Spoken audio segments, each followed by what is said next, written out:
안녕하십니까. 같이 기도하고 오늘 수업 시작할게요. 기도하겠습니다. 사랑과 은혜가 충만하신 하나님 감사합니다. 오늘도 하나님의 은혜로 다시 말씀 앞에 섰습니다.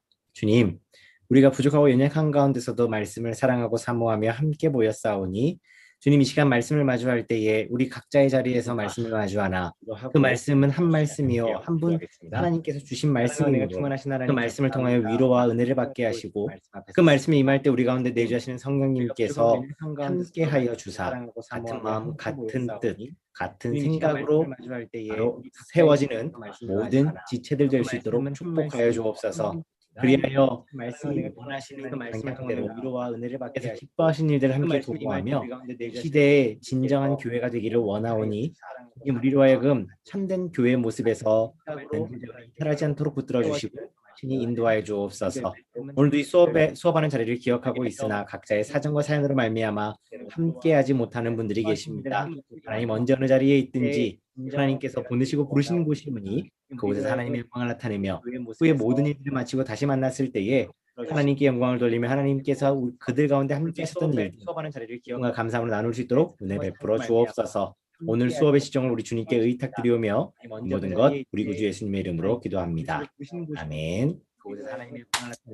자, 여러분 오늘은 죄송합니다. 제가 본의 아니게 직접 수업을 진행할 수가 없었어요. 그래서 이렇게 오늘 녹화를 하게 됐습니다. 물론 내일 금요일 수업은 정상적으로 진행이 될 거예요. 혹시나 부득이하게 못하는 상황이 되면 제가 반장님 통해서 공지하겠습니다. 개인적으로 일이 좀 생겼으니까 여러분 양해해 주시고요.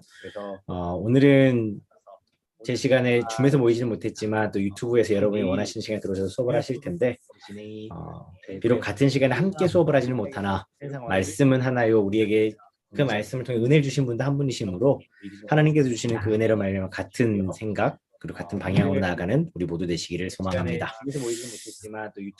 늘 하던 자리에서 똑같은 세팅인데 이 녹화한다라고 생각을 하니까 심적 부담이 좀 되네요.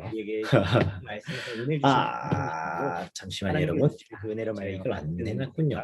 지금까지 신나게 잘 나가겠네요. 자, 여러분 오늘 40장부터 시작을 하죠. 우리 39장까지는 회복될 이스라엘 그리고 또 그 전에는 하나님의 심판에 관해 쭉 얘기했다면 마지막 40장부터 48장까지는 회복될 성전에 관련된 말씀이라고 제가 지난번에 정리해드렸어요. 그래서 여기 40장에 보면 하나님께서 에스겔을 그 유다 땅으로 한상 중에 데리고 가시는 모습을 볼 수 있습니다. 그래서 그곳에 돌아가서 이제 회복되는 이야기들을 쭉 언급을 하고 있는데 오늘 40장부터 48장까지 내용을 쭉 같이 정리를 하고요. 그리고 다음 주에는 이번 주 수업 마치고 다음 주에는 다니엘서 수업을 들어가도록 하겠습니다. 여러분 다니엘서는 분량이 많지는 않지만 메모할 양이 좀 돼요. 그래서 한 주만에는 좀 힘들 것 같은 생각이 들어요. 한 주만에 끝내면 한 주만에 끝낼 수 있으면 끝내도록 할게요. 그건 이제 다음 주에 제가 좀 더 준비를 해서 진행할 때 말씀드리도록 하고요. 자, 오늘 40장부터 진행하겠습니다. 40장의 장 제목은요. 40장의 장 제목은 새 성전 외부예요. 새 성전 외부.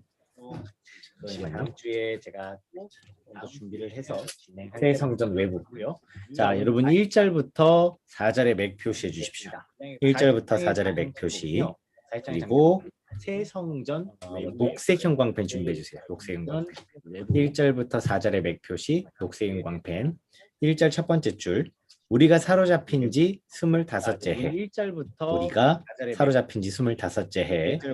그리고 두 번째 줄 끝에 여호와의 권능이 내게 임하여 나를 데리고 이스라엘 땅으로 가시되 여호와의 권능이 내게 임하여 나를 데리고 이스라엘 땅으로 가시되 하셨으면 2절 첫 번째 줄 하나님의 이상 중에 나를 데리고 이스라엘 땅에 이르러 하나님의 이상 중에 나를 데리고 이스라엘 땅에 이르러 붉은색으로 바꿔주세요. 붉은색. 세 번째 줄입니다. 성읍 형상 같은 것. 성읍 형상 같은 것. 하셨으면 4절 두 번째 줄 끝에 녹색으로 바꿔주세요. 녹색. 내가 이것을 내게 보이려고 이리로 데리고 왔나니. 내가 이것을 내게 보이려고 이리로 데리고 왔나니. 하셨으면 메모 보겠습니다. 하셨으면 4절 두 번째 장이에요. 자, 여기 1절부터 4절에 타이틀이라고 할게요, 여러분. 그 시작 부분에다 이렇게 메모해 주세요. 이스라엘의 회복을 보여주는 새 성전 환상. 이스라엘의 진정한 회복은 우리 마른 뼈 할 때도 봤지만 단순하게 모여갖고 건물이 올라간다고 해서 여기 1절부터 4절에 타이틀 회복이 됐다라고 얘기할 수는 없어요. 물론 그건 이제 가시적인 회복이긴 하지만 진정한 회복은 결국 떠났던 하나님의 영광이 돌아와야 되죠. 그래서 43장에 보면 하나님의 영광이 돌아오는 그 장면이 보여지게 되는데 그 시작 부분입니다. 그 시작. 그래서 눈에 보이는 그 새 성전의 외부적인 모습들을 보여주면서 외부적인 모습도 출발해서 내부적인 것, 또 기물에 관련된 것, 또 환상이 돌아오고 하는 그 여러 가지 부분들을 통해서 성전이 점차 회복되어져 가는 모습들을 보여줄 텐데 바로 그 시작이에요. 시작 부분. 2절에 보면 우리 성읍 형상 같은 것이라고 붉은색으로 색칠을 했죠. 여기 성읍 형상 같은 것은요, 기물에 관련된 새 성전입니다. 새 성전. 회복될 새 성전이어져 가는 모습들을 보여줄 텐데 하셨으면 2절에 마지막 4절 옆에요. 이렇게 메모해 주세요. 40절부터 48장은 첫 번째 하나님의 이상 중의 에스겔을 이스라엘 땅으로 데리고 가서 보여준 내용입니다. 아까 환상 중에 제가 데리고 갔다고 말씀드렸어요. 두 번째, 회복된 이스라엘 가운데 세워질 새 성전 이상에 관련된 내용입니다. 48장은 방금 말씀드린 부분들이 정리됐으니까 그렇게 보시고 이해하시면 되겠습니다. 자, 여러분 41장으로 넘어갈게요. 41장. 자, 회복된 41장 1절에서 4절의 맥 표시. 1절에서 4절의 맥 표시해 주십시오. 1절에서 4절의 맥 표시. 녹색 형광펜 준비해 주시고요. 첫 번째 줄 1절 첫 번째 줄입니다. 녹색으로 그가 나를 데리고 성전에 이르러 그가 나를 데리고 성전에 이르러 하셨으면 붉은색으로 바꿔주세요. 붉은색. 2절 두 번째 줄 끝에 성소를 측량하니 첫 번째 줄 성소를 측량하니 녹색으로 그 다음 녹색으로 바꿔주시고요. 3절 첫 번째 줄 그가 안으로 들어가서 그가 안으로 들어가서 붉은색으로 바꿔주세요. 그 다음 4절 2절 두 번째 그가 내전을 측량하니 4절 첫 번째 줄이에요. 그가 내전을 측량하니 그 다음 녹색으로 붉은색으로 바꿔주십시오. 붉은색. 이는 지성소라. 이는 지성소니라. 붉은색으로 색칠해 주십시오. 하셨습니까? 하셨으면 메모 볼게요, 여러분. 자, 41장의 메모예요. 새 성전의 핵심인 성소와 지성소에 대한 환상입니다. 성전의 핵심인 성전 전체에서 가장 핵심이 되는 성소와 지성소에 대한 환상이에요. 그래서 내부로 들어갔을 때 거기 있는 성소와 지성소와 골방들에 관련된 내용들, 그리고 나무제단과 성전의 문들에 관한 것, 그리고 서쪽 건물과 너비에 관련된 부분, 큰 타이틀로 제목 다 기록돼 있을 거예요, 여러분. 그렇게 그 어떤 건물 아까 40장에서 외벽 겉 모양을 이야기했다면 41장에서는 내부적인 공간들에 대해서 언급을 하고 있습니다. 이거는 한번 읽어보셔야 될 것 같아요. 물론 이제 세세하게 의미를 하나씩 찾아보는 것도 의미가 있겠지만 그 지금 여기서는 그렇게 타이틀적인 부분에서 그렇게만 다루고 있다는 거 여러분 기억해 주시면 될 것 같습니다. 어쨌든 41장에서는 성전의 핵심인 성소와 지성소에 관련해서 주로 얘기하고 있다는 거 물론 그게 제일 중요해요. 이렇게 살펴보겠습니다. 42장입니다, 여러분. 42장 한 장 넘어갈게요. 42장의 장제목은 제사장 방이에요. 아까 골방들, 성소와 지성소에 관련된 내용들에서 연결돼서요. 지금은 이제 제사장의 방에 관련된 내용들이 42장 한 장에 잘 기록이 됩니다. 이 제사장의 방은 42장입니다, 여러분. 그냥 성전 안에 있는 성소 안에 있는 장제목은 그냥 일종의 어떤 여백의 공간들, 그러니까 성소와 지성소에서 만들어 놓은 공간들이기는 하지만 상당히 중요한 의미가 있는 공간들이에요. 그걸 이제 한번 살펴보도록 할게요. 자, 여러분 1절의 삼지창 표시. 1절에 삼지창 표시해 주시고요. 그리고 13절과 14절에 맥 표시해 주십시오. 1절의 삼지창, 13절과 14절의 삼지창 표시. 맥 표시해 주십시오. 1절의 삼지창, 13절과 14절에 자, 여러분 맥 표시 하셨으면 노란색 형광펜 준비해 주세요. 노란색 형광펜. 그리고 1절 첫 번째 줄 그가 나를 데리고 밖으로 나가. 노란색입니다, 여러분. 1절 첫 번째 줄 그가 나를 데리고 밖으로 나가. 그다음 붉은색으로 바꿔주세요. 붉은색. 첫 번째 줄 끝에 두 방에 이르니, 두 방에 이르니, 붉은색으로 색칠해 주세요. 두 방에 이르니. 노란색입니다, 여러분. 1절 첫 번째 줄. 그가 나를 데리고. 하셨습니까? 하셨으면 계속 붉은색으로요. 13절 두 번째 줄. 13절의 두 번째 줄. 방들은 거룩한 방이라. 방들은 거룩한 방이라. 녹색으로 바꾸셔서 그 13절 두 번째 줄 끝에 제사장들이 지성물을 거기서 먹을 것. 제사장들이 지성물을 거기에서 먹을 것. 그 다음 다시 붉은색으로 바꿔주세요. 붉은색. 제사장의 의복은 거룩함으로. 제사장의 의복은 거룩함으로. 다시 녹색으로 바꿔주세요. 녹색. 14절 두 번째 줄 끝에 수종들은 그 의복을 그 방에 두고 다른 옷을 입고 백성의 뜰로 나갈 것이니라. 붉은색으로 바꿔주세요. 붉은색. 14절 두 번째 줄 끝에 수종드는 그 의복을 그 방에 두고 다른 옷을 입고 백성의 뜰로 나갈 것이니라. 녹색으로 색칠해 주십시오. 하셨으면 메모 봅니다. 여러분 내용이 어렵진 않으시죠? 네, 그만큼 그렇지만 중요한 내용이에요. 자, 1절 옆에 여기 두 방에 이르니라고 되어 있는데 이 방은 제사장들의 방을 가리킵니다. 제사장들의 방. 그리고 13절 14절 메모 볼게요. 첫 번째, 제사장의 방과 의복도 거룩하다라는 겁니다. 여기 보면 방들은 거룩한 방이다라고 그랬고 제사장의 의복은 거룩하다라고 그랬잖아요. 제사장들이 머무는 공간과 그들이 입는 옷까지도 모두 거룩하다라고 말씀을 하셨어요. 물론 그 공간 자체만 가지고 거룩하다라고 하는 건 아니에요. 그 공간을 하나님께서 거룩하게 여기셨고 인정하셨고 그렇게 받으셨기 때문에 그 공간이 거룩한 것인데 우리 눈으로 보는 어떤 그런 공간이라 할지라도요. 그런 공간이라 할지라도 하나님께서 거룩하다 하셨기 때문에 그 공간을 거룩하다라고 할 수 있는 겁니다. 의복도 마찬가지예요. 똑같은 실로 똑같이 만들지만 하나님께서 그 의복을 거룩하다라고 하시기 때문에 거룩한 겁니다. 오늘 저나 여러분이나 다른 사람들하고 특별해서 우리를 거룩하다라고 말씀하시는 게 아니에요.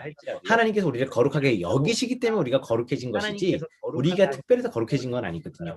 다만 하나님께서 그렇게 거룩하게 구별해 두신 장소는 하나님의 뜻에 따라 거룩해짐을 받았으므로 그에 합당하게 행해야 되고 합당하게 머물러야 한다는 겁니다. 하나님께서 우리를 거룩하게 여기시기 때문에 우리가 이런 의미에서 봤을 때 앞에 그 예레미야가 레갑 족속들을 데리고 이 제사장 방에 가가지고 물론 이 환상에 나오는 제사장 방은 아닙니다.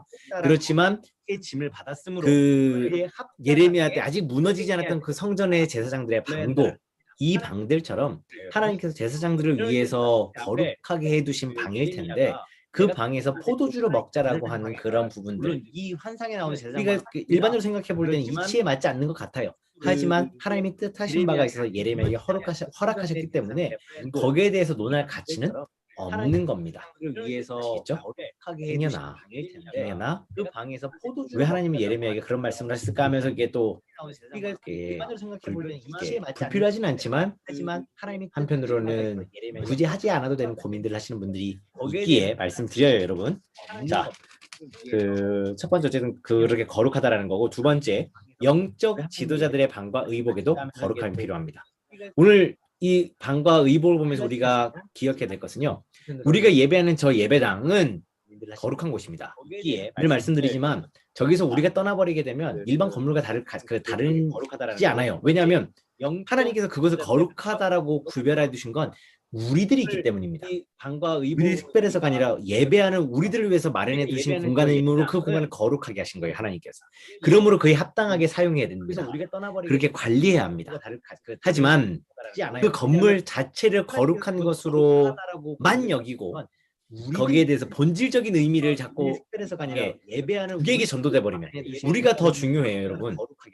이해가 되시죠? 이렇게 말씀드려도 그러니까 우리가 있기 때문에 저 공간이 거룩하게 하나님께서 거룩하게 두시는 겁니다. 저 공간만 그냥 의미 없이 거룩하다라고 말씀하신 게 아니에요. 저와 여러분이 있기 때문에 저 공간을 거룩하게 두셨는데 그 우리가 머물 공간이고 그 앞에 예배하는 공간이기 때문에 거룩하다 하셨으면 그 거룩함을 우리가 지켜가야 된다는 거예요.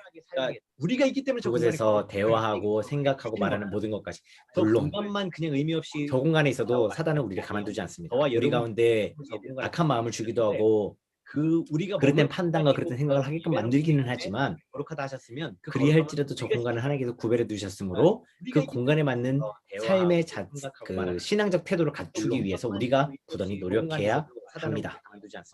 기억해 주세요. 왜냐하면 그렇게 거룩하게 했기 때문에 여기 이후에 보면 너희는 그곳을 거룩하게 유지하라고 명령을 주셨어요. 그 명령은 오늘 저와 여러분도 주셨으므로 그 공간에 동일하게 받는 명령입니다. 저도 여러분도 성전이고요. 우리가 머무는 곳이 이와 같은 성소와 같은 공간이기 때문에 우리는 이걸 거룩하게 유지해야 될 명령을 받은 자들이에요. 이후에 보면 그러므로 거룩하게 유지해서 행하는 우리 그 성전이라고 우리의 성전인 이 남북 교회당에서 행하는 모든 일들 가운데 저도 여러분 말하는 거, 생각하는 거, 행동하는 것을 거룩하게 지켜갈 수 있는 저와 여러분 되기를 바랍니다. 자, 43장으로 넘어갈게요. 해야 될 명령을 받은 자들이에요. 43장은 거룩하게 유지해서 행하는 영광 충만입니다. 영광 충만. 아까 말씀드렸죠? 그 하나님의 영광이 다시 돌아왔어요. 떠나갔던 하나님의 영광이 돌아온 내용들입니다. 자, 43장 1절에서 5절의 맥표시.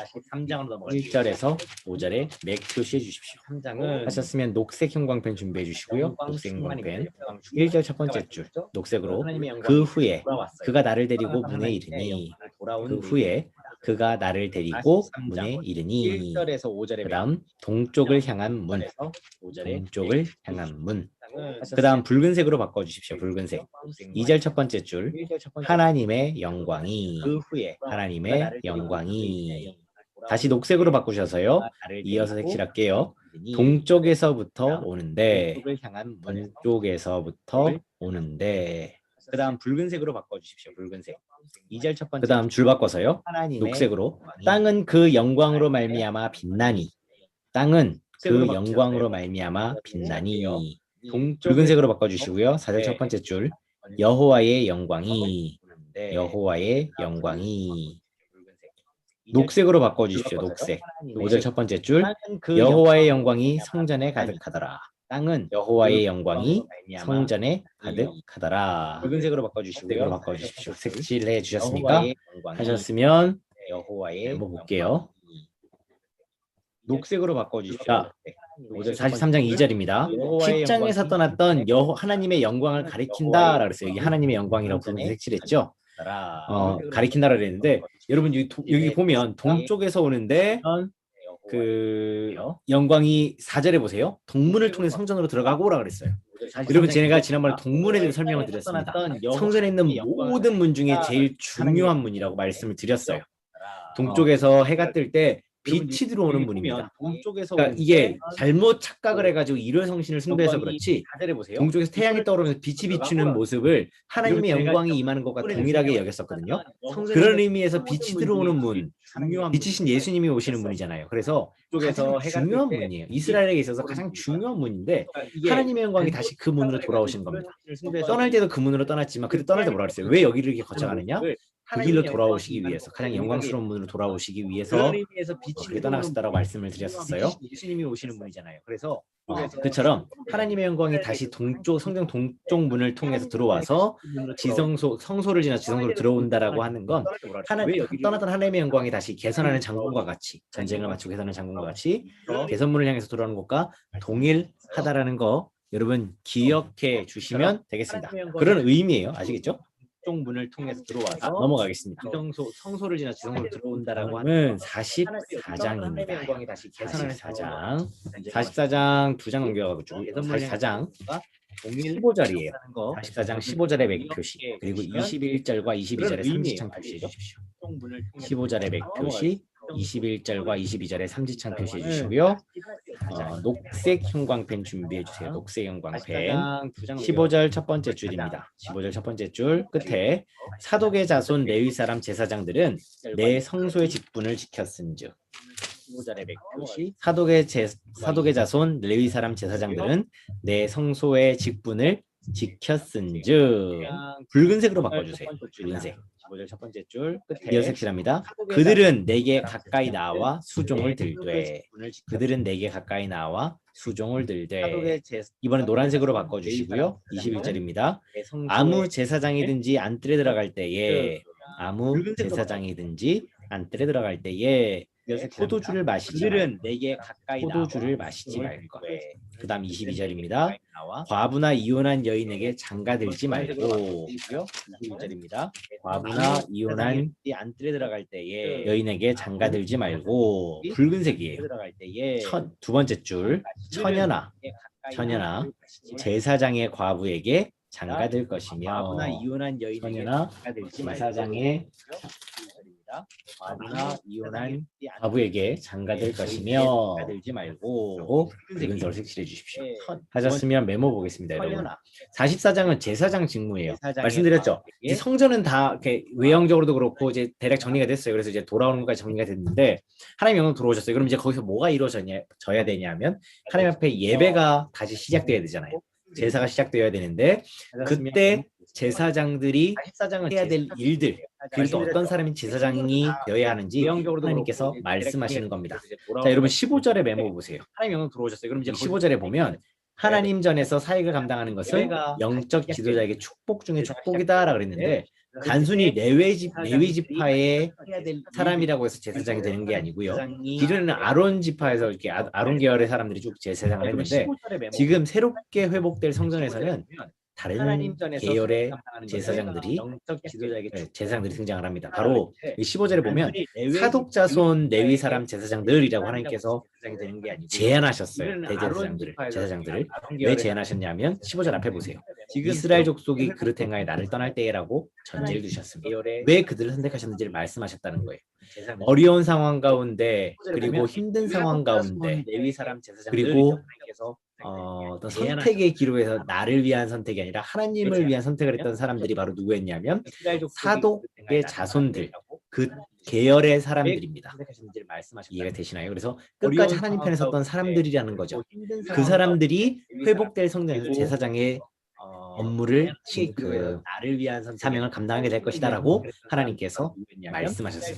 그러면서 그들이 해야 될 여러 가지 직무를 주셨는데 그 중에 21절과 22절이 중요한데요. 그 전에 질문 하나 그 사람들이 있네요. 이런 복을 받아 누리기 위해서이라고 질문이 하나 돼 있죠. 즉 우리가 이게 영적인 지도자로서 감당하는 축복은 어떤 축복이냐, 그리고 이 복을 받아 누리기 위해서는 어떻게 해야 되느냐. 첫 번째, 사역지를 허락받은 우리 목회자 입장에서는 사역하는 공간이 참 중요하잖아요. 여러분도 마찬가지예요. 좋은 교회를 섬길 수 있다라고 하는 게 단순히 내가 나고 자랐기 때문에 좋은 교회를 섬긴다. 물론 내가 나고 자랐으니까 좋은 교회이기는 하지만 하나님께서 그 교회를 섬기라고 허락하시는 시간들 속에서는 그 건강한 교회에서 섬길 수 있도록 허락을 받아야 됩니다. 그런 의미에서 여러분은 진짜 좋은 교회를 섬기고 계신 거예요. 물론 여러분이 좋기 때문에 좋은 교회이기도 하지만 기본적으로 교회마다 가지고 있는 색깔들이 있거든요. 남부교회는 남부교회에 갖고 있는 참 귀한 장점들이 많습니다. 그런 교회를 섬길 수 있는 건 저 같은 목회자에게는 이런 사역지를 섬길 수 있는 걸 은혜를 베푸신 건 하나님이시지만 이런 교회 성도로 살아가면서 교회에서 함께 동역할 수 있는 건 여러분이 누리는 복이에요. 저도 복을 받았지만 여러분도 복을 받았다라는 겁니다. 기억해 주시기 바라고요. 두 번째, 건강을 허락받아야 돼요. 이거 저만 해당되는 부분은 아니잖아요. 저에게도 건강이 있기 때문에 이렇게 목회할 수 있는 거지만 여러분도 건강하기 때문에 교회에서 사역할 수 있는 거예요. 교회에서 이렇게 아파서 병원에 입원하시면서 치료받아 보신 분들은 누구나 공감하실 겁니다. 두 번째, 그리고 우리 코로나 겪으면서 이미 충분히 공감했잖아요. 내가 이전에는 가고 싶으면 갈 수 있는 교회였고 내가 교회 여러 가지 일들과 동참하고 싶을 때만 동참하면 됐지만 지금 동참하고 싶어도 할 수가 없어요. 교회에서 세상이 건강하지 않잖아요. 사회가 건강하지 않으니까 입원하시면서 치료받아 보신 분들은 특정 누구 때문에 병드는 게 아니라 전 세계가 코로나로 병들어 있으니까 내가 하고 싶다 할 수가 없는 거예요. 전도 내가 교회 여러 가지 여러분 동참하고 싶을 이렇게 주변 이웃을 위한 행사 할 수가 없죠. 왜요? 병들었으니까. 그런 의미에서 봤을 때 세상이 빨리 건강해져야겠지만 우리들에게 건강을 주셔서 이렇게 예배하고 공부하고 말씀을 사모하면서 가까이 있을 수 있다라고 하는 건 진짜 큰 복이에요. 물론 건강하지 않아도 말씀을 사모하고 사랑하게 되면 가까이 있을 수는 있어요. 그렇지만 건강할 때만 할 수 있는 일이 있어요. 빨리 건강해져야겠죠. 그거는 우리들에게 부인할 수 없는 노릇입니다. 여러분 잘 아시는 이지선 씨 맞을 거예요. 사고를 당해가지고 말씀을 사모하고 사랑하게 되면 좀 많이 이렇게 상한 젊은 여자분이었죠. 건강할 때만 할 수 있는 일이 있어요. 빨리 건강해져야겠죠. 사랑의 지상아, 지선의 사랑인가 그 책 여러분 잘 아실 거예요. 지금 제가 갑자기 말씀드려서 기억이 안 나서 그러는데 그분 간증을 제가 2번 정도 이렇게 현장에서 들을 기회가 있었어요. 그분이 이야기하시는 게 사고가 나기 전에 젊을 때 물론 봉사할 수 있지, 봉사할 수 있습니다. 근데 지금 건강에 있어서 하실 수 있으면 그것 또한 기쁨으로 이거 열심히 하시라고 그런 얘기들을 이제 권면을 하셨어요. 그분 간증을 이제 두 번이나 오셔 가실 때. 들을 기억이 있었어요. 저걸 100번 공감합니다, 여러분. 그분이 이야기하시는 게 그 지금은 젊고 한창 돈 벌어야 되니까 돈 열심히 물론 벌지. 봉사할 수 맞아요, 여러분. 그 틀린 말 아닙니다. 저도 근데 지금 건강에 비슷한 시대를 이렇게 때를 살아가는 아버지로서 그 마음은 충분히 이해합니다. 간증을 이제 죄송해요. 제가 충분히 이해한다고 하면 좀 이율배반적이군요. 저는 어쨌든 현장에 있는 분은 현장에 있는 사람은 아니니까. 그러니까 그 심정은 충분히 이해가 되는데요. 그것을 더 열심히 하기 위해서 신앙을 잠깐 때를 살아가는 아버지로서 그 마음, 여러분 이거 우리 좀 다른 문제니까 죄송해요. 일단 이것도 좀 그래요. 그러니까 조금 더 현실적으로 와보자면 현장에 있는 고3 아이들이 고3 기간이니까 열심히 공부하고 나중에 좋은 대학 가서 하는 경우도 틀렸습니다. 여러분. 절대 불가능합니다. 신앙을 잠깐 하나님께서 이스라엘 백성을 구원하실 때 이거 다른 문제니까 늘 이렇게 이제 사사기에 보면 단설 조항을 다는 게 뭐냐면 자기들이 스스로 자기들을 구원했다 할까 하여서 내가 그 약자들을 통해서 구원하신다는 얘기들을 하셔요 종종. 절대 불가능합니다. 그래서 그렇습니다. 여러분 사람은요 하나님께서 너나 할 거 없습니다. 저도 마찬가지고요. 이게 하나님의 은혜로 된 일인데 막 하면서 처음에는 은혜로 하다가 어느 정도 이제 성과가 나타나고 어떤 가시적인 게 뭔가 사람들을 몰표하기 시작하면 언제부터라고 말을 딱 잘라서 얘기할 수 없지만 내게 됩니다. 내 영광이 되고요. 그 다음부터는 내가 했기 때문에 된다라고 착각을 해요. 이건 이게 모든 사람에게 동일하게 적용이 됩니다. 하면서 처음에는 은혜로 다윗조사도 그런 유혹들에서 자유로울 수가 없었잖아요. 그래서 인구 조사했지 않습니까? 언제부터라고 말을 딱 저는 다른 건 모르는 자신 있게 말씀드릴 수 있어요. 여러분 지금 고등학생 애들이 이제 수능 얼마 그 기간이 얼마 남지 않았는데 열심히 공부 좋은 대학에 가잖아요. 그때 신앙생활 똑바로 하지 않고 공부만 했던 애들 대학 가면 내 실력을 갖다고 하지 절대 하나님의 은혜라고 하지 않습니다. 입술로는 하나님의 은혜라고 해도 절대로 인정하잖아요. 다른 건 모르는 자신 있게 말씀드릴 목사님 너무 그렇게 생각하시니까? 아니요. 애들이 분명히 그럴 겁니다. 그래 좋은 대학 가서 장학금 받으면 공부 딱 마치고 나잖아요. 그러면 대학 가서 열심히 공부하면서 취업하면 신앙생활 그때 열심히 할게요 얘기할 거예요. 확실합니다. 실력을 갖다고 하지 100%예요. 절대 하나님의 은혜로 그래서 하나님의 은혜라고 해도 절대로 인정하지 않아요. 물론 이제 한창 이게 돈 버시고 30대부터 가정을 이룬 30대부터 뭐 60대까지 은퇴하기 전까지 열심히 일해야 되는 거 맞아요, 여러분. 그러면 대학 가서 그리고 취업하면 조금 더 치열하게 살아서 열심히 할게요. 좀 더 많은 물질 모으고 해야 되는데 어제 수요일 저녁에도 말씀하셨지만 나는 열심히 돈을 벌었어요. 그래서 돈을 열심히 모아놨는데 어느 순간에 내 손에 없어진 게 돈입니다. 30대부터 가정 무의미에 달하는 거 아니에요, 여러분? 60대까지 신앙생활을 하시면서 그리고 그러니까 신앙생활과 일상생활이 밸런스가 맞아야 돼요. 해야 되는데 그러니까 이 두 개를 저는 물론 신앙생활이 중요하다고 말씀을 드릴 수밖에 드릴 거예요. 드리겠지만 여러분 입장에서 이것만 가지고 얘기할 수 없어요. 신앙생활만 가지고 얘기할 수 없는 부분들이 분명히 있습니다. 이해합니다. 그래서 여러분 이 두 가지는 최소한의 밸런스는 있어야 돼요. 어느 순간인가 신앙생활보다 일상생활이 중요해지잖아요. 그러면 점점점 갭이 벌어집니다. 밸런스가 깨지는 순간 벌어질 수밖에 없는 게 우리 신체도 그래요. 그 신체를 쭉 쓰다 보면 여러분 이해합니다. 그래서 우리가 이렇게 나이가 들어서 기능이 약해져서 퇴화되는 부분이 있지만 오른손 왼손의 근력이 다르잖아요. 어느 손을 쓰냐에 따라서 상대적으로 밸런스가 깨지는 안 쓰는 근육들은 퇴보하게 됩니다. 밸런스가 깨지면 그 퇴보되는 속도가 가속이 붙어요. 제가 예전에 다리를 다쳐서 그 근육이 약해졌을 때 의사 선생님이 직접 들은 겁니다. 그분이 그렇게 표현하더라고요. 근력이 다르잖아요. 이 밸런스가 깨지고 나면 쓰는 근육은 계속 써서 더 강해지지만 안 쓰기 시작하는 근육은 퇴보돼가지고 약해질 수밖에 없다. 그럼 나중에는 기본적으로 해야 되는 기능도 잃어버려서 그래서 균형이 깨지면서 문제가 생기는 거라고 저한테 얘기를 해주셨거든요. 물리치료사 분께서. 전 그거 100번 공감합니다. 그래서 신앙생활도 마찬가지예요. 일상생활 우리가 하나님께서 주신 삶의 자리 중요합니다.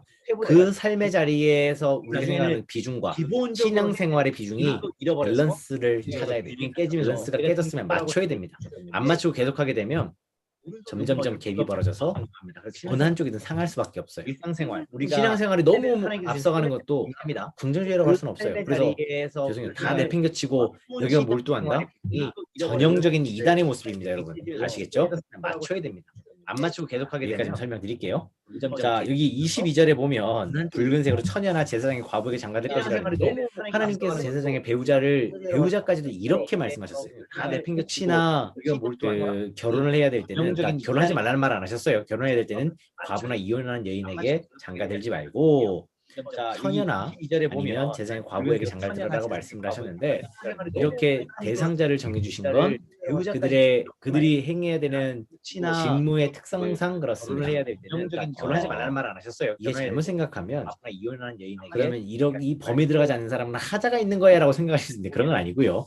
하나님께서 명령을 주셨을 때는 이 제사장들이 행해야 될 여러 가지 일들 가운데 갖춰야 될 조건이기 때문에 그래요. 항상 그렇습니다. 뭐 이때까지 갈 것도 없어요, 여러분. 잘못 생각하면 저는 목회자고 제 주변에 많은 목회 선배님들도 계시고 하니까요. 거야라고 생각하실 수 있는데 그런 건 다른 노회에 하나님께서 사모님 이제 별세를 하셨습니다. 이 제사장들이 행해야 될 자녀가 저희 한참 선배 되시는 분인데, 될 조건이 그 목사님께서 이제 이때까지 갈 것도 없어요. 그때는 아직 환갑이 안 되실 때니까 좀 젊고 아직 목회를 한 10년 더 하셔야 되는데, 사모님 없이 계시니까 성도님들이 좀 그랬나 봐요. 그래서 목사님 결혼하셨으면 좋겠습니다 그렇게 얘기를 하고 결혼을 하기로 했는데, 선배 되시는 분인데 그 목사님이 어떤 결혼해서 만났는지 몰라요 저는. 근데 그 목사님께서 아직 환갑이 안 되실 때니까 좀 젊고 아직 한 10년 더 하셔야 되는데, 이제 교회 내에서 결혼했다기보다 교회 내에서 결혼한 건 아니었고 불신자와 결혼하셨어요. 좋은 거 아닙니까 여러분? 그죠?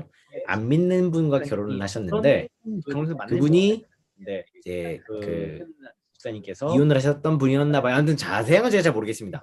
중요한 건 그분이 이혼해서 문제를 삼은 게 아니라 불신자였는데, 그분이 사모님으로 와가지고 교회에 대해서 교회 와가지고 케어를 하셔야 되는데 전혀 모르시니까 그분이 그 교회 입장에서 좀 어려운 부분이 있었나 봐요. 그게 뭐 시간이 지나면 충분히 해결될 수 있는 부분이라 저는 생각을 하고도, 그분은 그렇게 신앙생활을 이제 하면서 이렇게 믿음이 잘 성장해 가면 함께 갈 수 있는 장점이 있다고 생각을 했는데, 이게 또 성도님들 입장에서 안 그랬던 것 같습니다. 어쨌든 나중에 문제가 됐던 건 이혼한 분과 결혼을 했다라고 문제를 삼으시더라고요. 좀 이해가 되는 부분이긴 했는데 그렇습니다. 그래서 목회자라서 더 그런 것 같아요. 목회자라서 하면서 이렇게 믿음이 잘 성장해 가면 어쨌든 여기 제사장에 관련된 부분은 저희가 왈가왈부할 건 아닙니다.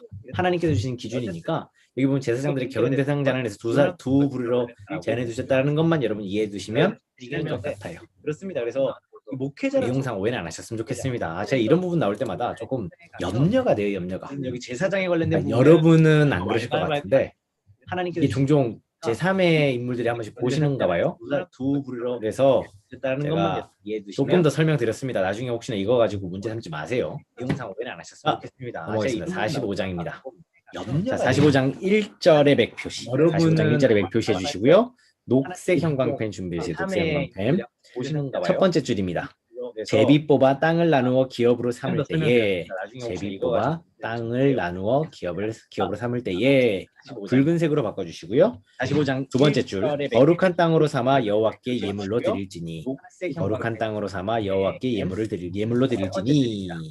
자, 45장의 장제목은 거룩한 땅입니다. 거룩한 땅. 이제 회복된 성전과 지금까지 이제 어떤 봉사할 사람들을 쭉 뽑았잖아요. 그리고 너희에게 이제 기업이 회복됐어요. 앞에 땅과 백성이 회복될 때 기업이 회복됐으므로 그 가운데서 일부분을 구별해서 제사장이나 레위인이나 왕에게 거룩한 땅으로 주라는 겁니다. 하나님께서 구별해 주신 땅으로 주라는 거예요. 이해가 되시죠? 그 내용입니다. 메모 볼게요, 여러분. 자, 45장입니다. 첫 번째, 하나님께 드려야 할 정도로 나라가 회복된다는 소망의 말씀이에요. 아까 제가 말씀드렸죠? 땅과 백성들이 회복이 되고 이제 일상으로 돌아왔어요. 이제 모든 게 회복됐습니다.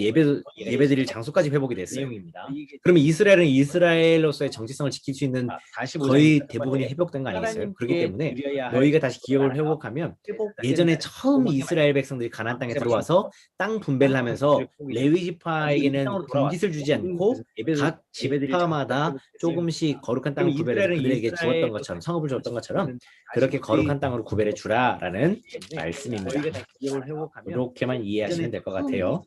46장으로 넘어가겠습니다, 여러분. 46장의 장제목은 제사규례예요. 제사에 관련된 부분입니다. 1절부터 3절의 맥표시. 1절부터 3절의 맥표시 해주시고요. 1절부터 3절의 맥표시. 녹색 형광펜 준비해 주십시오. 녹색 형광펜. 1절 첫 번째 줄 끝에 동쪽을 향한 문은 그다음 그 줄 끝에 안식일에는 열며 초하루에도 열고 녹색 형광펜 동쪽을 향한 문은 안식일에도 열고 초하루에도 열고 2절 두 번째 줄 향한 문은 제사장은 그를 위하여 번제와 감사제를 드릴 것이요 줄 끝에 제사장은 그를 위하여 열며 번제와 감사제를 드릴 것이요.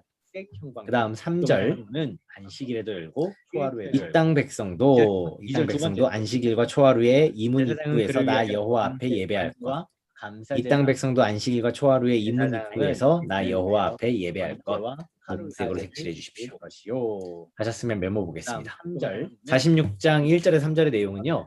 그 46장 전체의 내용이 되겠죠. 제사규례가 다시 지켜질 정도로 나라가 확실하게 회복된다는 소망의 말씀입니다. 여러분 전진적인 거예요. 하나님께서 물론 예배하는 부분을 참 중요하게 여기셨지만 이스라엘 백성들에게 예배를 요구하실 때 모든 것들 하나도 어떤 정리되지 않은 상황에서 무조건 예배라고 말씀하지 않으셨다라는 거예요. 전체의 내용이 하나님께서 먼저 이 제사규례가 땅에 함께 살아갈 백성들과 기업을 회복시키시고 예배할 수 있는 성전들도 만들어 놓으시고 그 다음에 그걸 섬길 사람들을 만들어 두신 다음에 비로소 이제 너희 돌아와서 예배드려라. 다시 내 앞에서 예배드리자라고 말씀하고 계시고 초청하고 계신 거예요. 이렇게 예배가 회복될 만큼 모든 것이 회복되어져가는 다시 이전의 모습으로 점차 회복되어져가는 이스라엘 모습에 대해서 말씀해 주고 있는 내용입니다. 이제 너희 돌아와서 자, 넘어갈게요, 여러분. 47장입니다. 라고 말씀하고 47장 이렇게 1절의 맥표시, 1절의 맥표시, 그 다음 3절에서 5절의 삼지창 표시, 이스라엘 모습에 대해서 3절에서 5절의 삼지창 표시, 그리고 8절에서 12절의 삼지창 표시. 47장 다시요. 1절의 맥표시, 3절에서 5절의 삼지창 표시, 8절에서 12절까지 삼지창 표시해 주십시오. 하셨으면 녹색 형광펜 준비해 주시고요. 녹색 형광펜 47장 1절 녹색으로 첫 번째 줄에 그가 나를 데리고 성전문에 이르시니 그가 나를 데리고 8절에서 성전문에 이르시니 하셨으면 녹색 형광펜 준비해 주시고요. 녹색 형광펜 붉은색으로 바꿔주십시오. 붉은색 두 번째 줄입니다. 1절 두 번째 줄 중간에 그 문지방 밑에서 물이 나와 그 문지방 밑에서 물이 나와 노란색으로 바꿔주십시오. 노란색 3절 두 번째 줄 중간에 발목 붉은색으로 바꿔주십시오. 4절 첫 번째 줄 끝에 무릎 4절 세 번째 줄 허리 허리 그 다음 5절 두 번째 줄 헤엄칠 만한 물 3절 두 번 칠 만한 물 발목 노란색 칠해 주십시오. 하셨으면 8절 두 번째 줄 중간에 이 흘러내리는 물로 그 바다의 물이 되살아나리라. 이 흘러내리는 물로 그 바다의 물이 되살아나리라. 노란색으로 색칠해 주십시오. 하셨으면 9절 첫 번째 줄 이 강물이 이르는 곳마다 이 강물이 이르는 곳마다 중간에 모든 생물이 살고 고기가 심히 많으리니 고기가 심히 많으리니 바닷물이 되살아나겠고 이 강이 이르는 각처의 모든 것이 살 것이며 다시요 노란색으로 9절 첫 번째 줄 이 강물이 이르는 곳마다 모든 생물이 살고 고기가 심히 많으리니 두 번째 줄 끝에 바닷물이 되살아나겠고 이 강이 이르는 각처의 모든 것이 살 것이며 노란색으로 하셨으면 붉은색으로 바꿔주십시오. 11절 진펄과 개펄은 되살아나지 못하고 소금 땅이 될 것. 진펄과 개펄은 되살아나지 못하고 소금 땅이 될 것까지 모든 것이 살 것이며 47장의 장제목은 생명수에 관련된 내용이에요. 성전에서 흘러나온 그 생명수가 처음에는 문지방에서 스며 나왔다가 그 다음에 발목, 그 다음 무릎, 허리까지 그 다음은 헤엄칠 만큼 풍성하게 흘러넘치는데 그 물이 강이 돼서 흘러가는데 여러분 그 강이 닿는 곳마다 모든 생물이 살아난다. 얼마나 귀한 일이에요.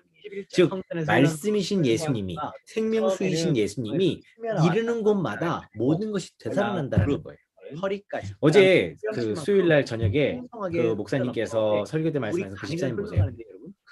이전에도 살아 있었고 지금 살아 있습니다. 그때도 호흡했고 지금도 호흡하고 그때도 돈 벌었고 지금 돈 벌어요.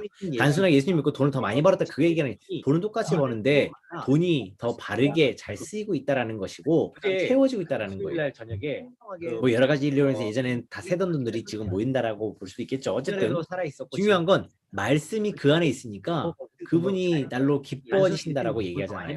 여러분 이게 포인트예요.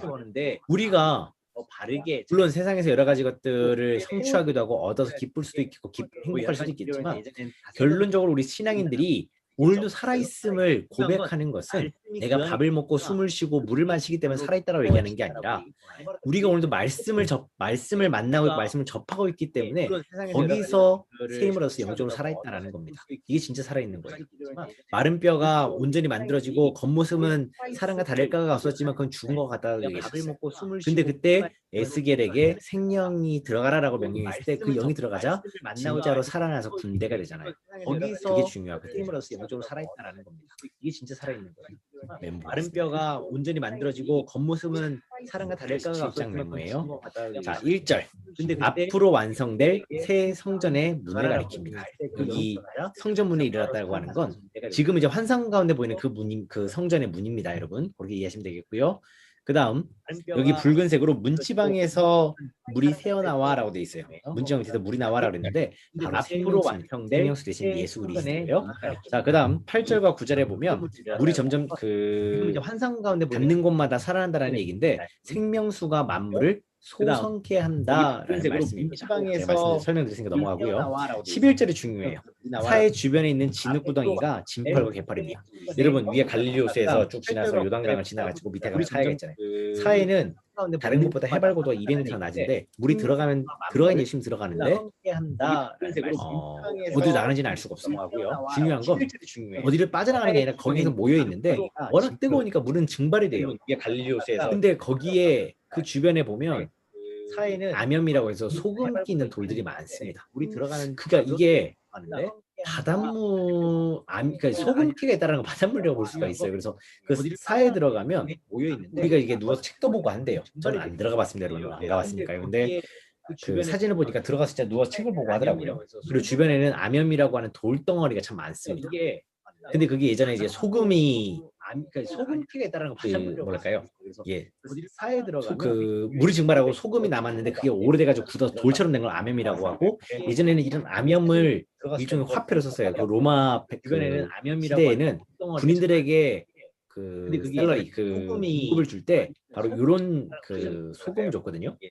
사에 들어가면 그 솔트에서 유리한 거니까 일단 유리까지만 말씀드릴게요. 나중에 우리 복음 살 때 아마 또 한번 설명할 것 같아요. 중요한 건 그 언제부터 소금이 들어간지는 몰라요. 여러 가지 이야기는 있는데 우리 입장에서는 뭐 이렇게 홍해가 났을 때라고 얘기를 하고 예전에 뭐 지구 대격변이 일어났을 때라고 얘기를 하는데 죄송합니다 여러분 성경이 말씀 안 하는 건 제가 말씀드릴 수가 없어요. 중요한 건 거기에 염분이 있다는 겁니다. 그게 계속 이제 교단강에서 흐르는 민물이거든요.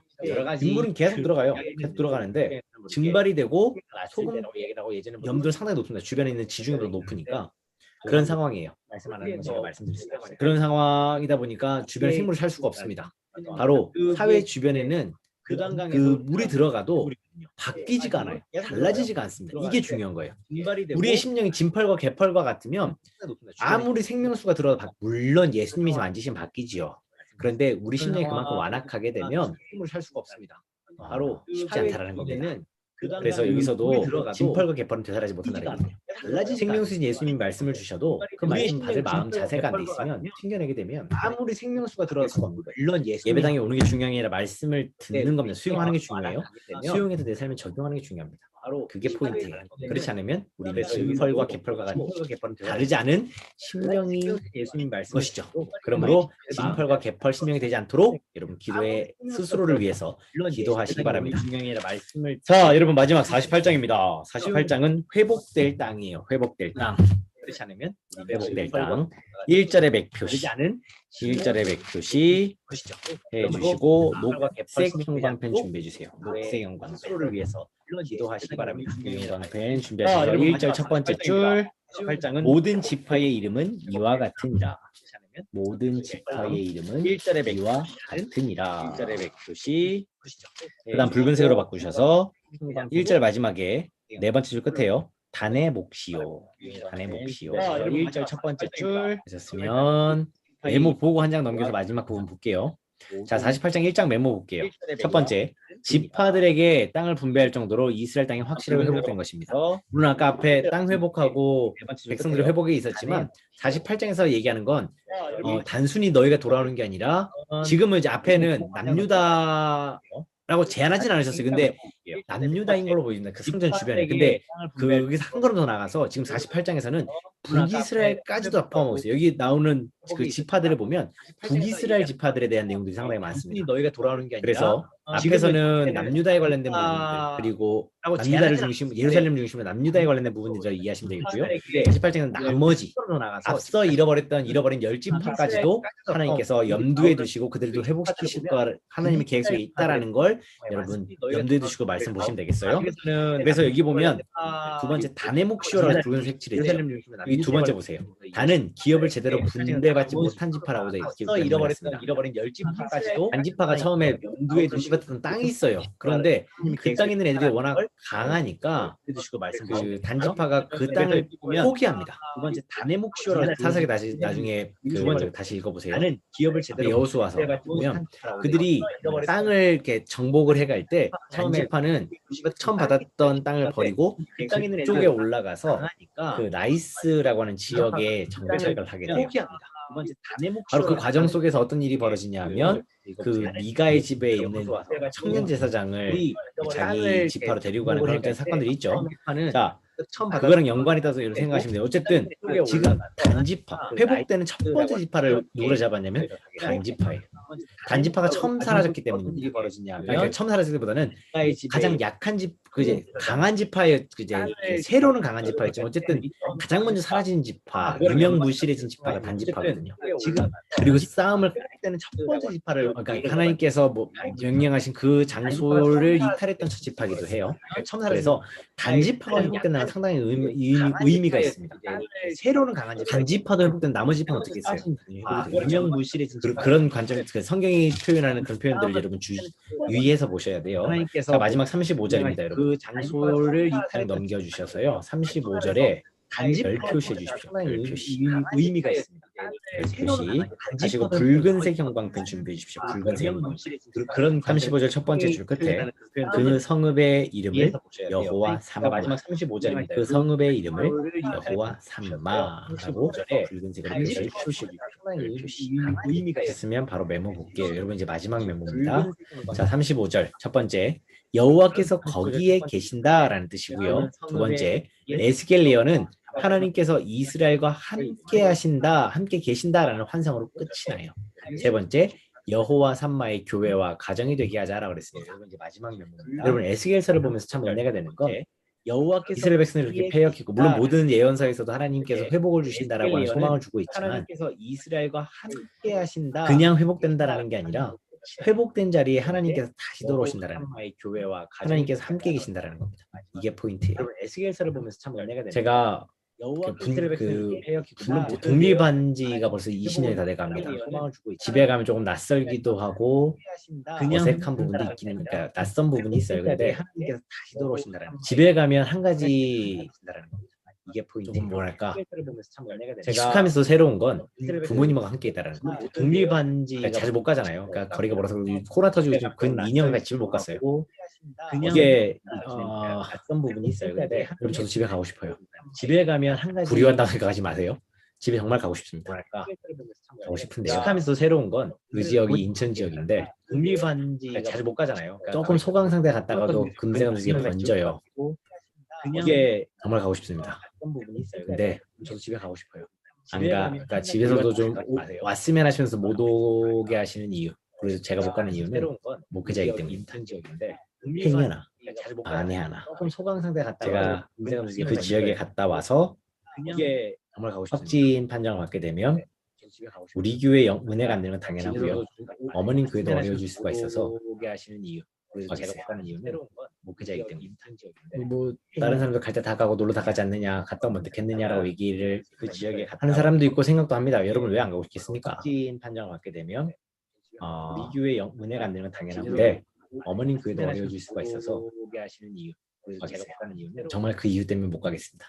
뭐 다른 사람들 갈 때 다 가고 놀러 다 가지 않느냐. 갔다 와도 그 유미 데리고도 병원에 갔다 와야 돼. 갔다 왔지만 합니다. 여러분 왜 안 가고 싶겠습니까? 정말 피치 못하는 사정이고 병원에 갔다 와서 확진이 걸렸다 그러면 목사 걸려도 아마 그럴 거예요. 그냥 병원 갔다 걸렸구나, 서울 갔다 걸렸구나라고 얘기를 하겠지만 정말 그 이유 때문에 못 갔다 와서 하는 영광을 가리는 일이 될 수도 있기 때문에 갔다 와도 그 유미 데리고도 병원에 갔다 와야 돼. 갔다 왔지만 적고 있습니다.